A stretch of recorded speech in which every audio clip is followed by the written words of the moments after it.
आपके सामने 3 सेंटेंस हैं। क्या रवि खेलता है? रवि खेलता है क्या? रवि क्या खेलता है? अगर आप इन तीनों सेंटेंसेस को इंग्लिश में बोलें या लिखें तो किन किन सेंटेंसेस में व्हाट का यूज होगा?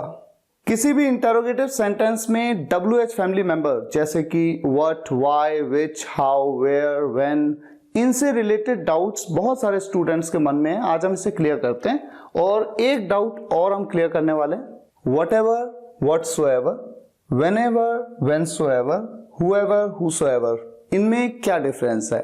बहुत ही सिंपल सा कॉन्सेप्ट है। जब हम बात करते हैं कि व्हाट का यूज इंटरोगेटिव सेंटेंस में होना है या नहीं, तो बस एक काम आपको करना है।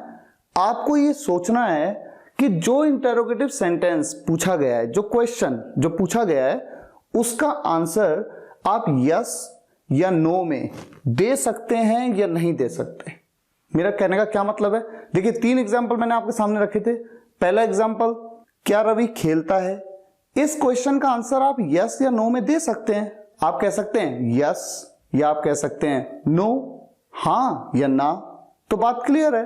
क्या रवि खेलता है? आपने कहा हां तो इसका मतलब खेलता है, आपने कहा नहीं तो इसका मतलब नहीं खेलता। इसी तरह से दूसरे क्वेश्चन में रवि खेलता है क्या, यहां पर भी बात तो बिल्कुल सेम है, बस क्या की प्लेसमेंट बदल गई है। पहले में शुरुआत में बोला, यहां पर सेंटेंस के एंड में है। लेकिन इस क्वेश्चन का आंसर भी आप यस या नो में दे सकते हैं।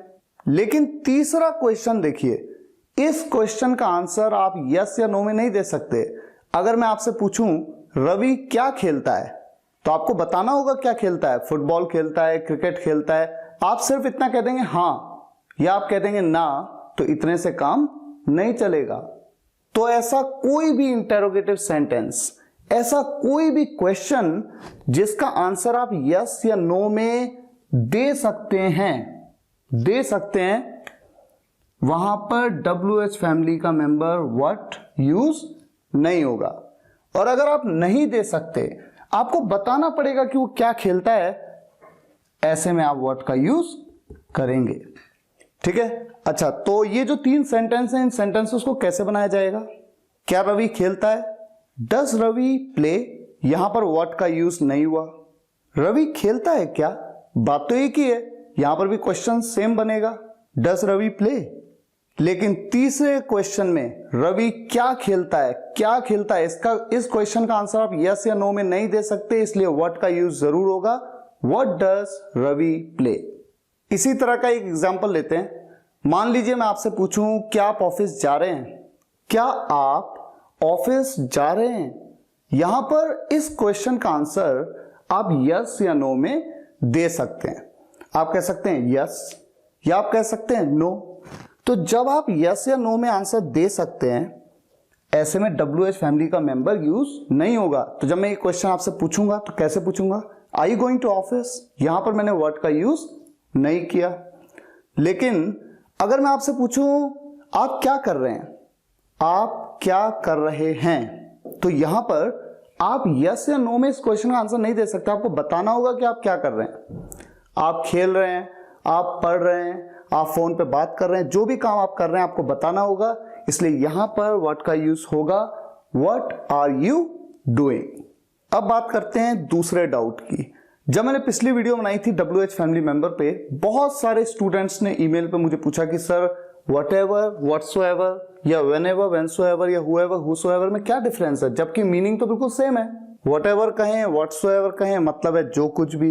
व्हेनेवर, व्हेनसोएवर मतलब है जब कभी। हुएवर, हुसोएवर मतलब है जो कोई भी।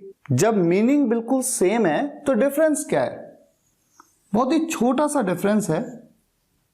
जब यहां पर सो लग जाता है ना, तो इसका यूज एम्फेसिस के लिए आप करते हैं, यानी जोर देने के लिए आप करते हैं। दैट्स इट, बस इतना सा ही फर्क है। एम्फेसिस का मतलब है जोर देना, सिंपल, जोर देना। जैसे मान लीजिए एक छोटा सा सेंटेंस मैंने व्हाटएवर से रिलेटेड कहा। मैंने आपसे कहा आपके पास जो कुछ भी है वो वहां रख दो, whatever you have keep it there, simple. लेकिन अगर जोर देना है, जैसे आपके पास जो कुछ भी है वो मेरा है, ये जो सब कुछ दिख रहा है ना, जो भी कुछ आपके पास है ये सब मेरा है, whatsoever you have is mine। तो जोर देते हुए whatsoever, whensoever, whosoever का यूज करते हैं। अब एग्जांपल लेते हैं whenever का। जब कभी आप यहां आओगे मुझसे मिलना, whenever you come here meet me, simple, यहां पर कोई जोर नहीं दिया। लेकिन अगर जोर देना हो, जब कभी भी आप यहां आओगे मुझसे मिलना, जब कभी भी मतलब किसी भी दिन जब भी आओगे मुझसे मिलना, whensoever you come here meet me, so का यूज कर लेंगे। ठीक इसी तरह से whosoever, जो कोई भी, ये तो सिंपल है, जो भी यहां है यहां आ जाओ, जो भी या जो कोई भी, ठीक है, लेकिन ज्यादा जोर नहीं दिया और यहां पर जोर दिया, जो कोई भी वहां है यहां आ जाओ। whosoever is there come here। तो बहुत ही सिंपल है, जहां एम्फेसिस है वहां सो का यूज होगा। मुझे उम्मीद है आपको ये डाउट्स क्लियर हो गए होंगे। बाकी जितना आप इस तरह के सेंटेंसेस को एनकाउंटर करेंगे उतनी पकड़ मजबूत होती जाएगी। अगर आपको ये वीडियो लेक्चर पसंद आया हो, आपने इससे कुछ भी सीखा है, तो वीडियो को लाइक जरूर करिएगा और शेयर जरूर करिएगा, कम से कम एक व्हाट्सएप या फेसबुक ग्रुप में। देश के छोटे से छोटे गांव के स्टूडेंट्स तक इन वीडियोस को पहुंचाना है और उन्हें इंग्लिश में सक्षम बनाना है। Thank you so much for watching this video guys. फिर मुलाकात होगी नेक्स्ट वीडियो लेक्चर में। Take care, good bye.